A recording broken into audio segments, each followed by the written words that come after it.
Question వచ్చేసి first Indian Saint to receive US presidential award. So US presidential award అనేది America country ఇస్తుంది, prestigious award.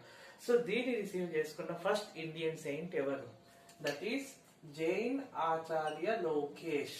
Jain ఆచార్య లోకేష్ అనే వ్యక్తి first person అనమాట, first Saint to receive US presidential award. Okay. And second question వచ్చేసి Afar triangle is in use. So it is located in which of the following place?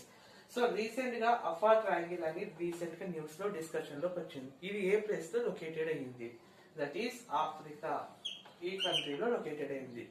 And third question వచ్చేసి Indian navy chief. So who is the Indian navy chief? So Indian నేవీకి new chief appoint అయ్యిండు. So ఎవరు appoint అయ్యిండు? Who is that person? That is admiral DK Tripathi. ఇతను Indian navy యొక్క chief గా appoint అయ్యిండు. Okay. ఈ 3 క్వశ్చన్స్ లో ఇంపార్టెంట్ క్వశ్చన్ వచ్చేసి ఇది అనమాట. సో అవార్డ్స్ నుంచి ఖచ్చితంగా ఒక క్వశ్చన్ వస్తుంది. యుఎస్ ప్రెసిడెన్షియల్ అవార్డ్ విన్ అయిన ఫస్ట్ ఇండియన్ సెయింట్.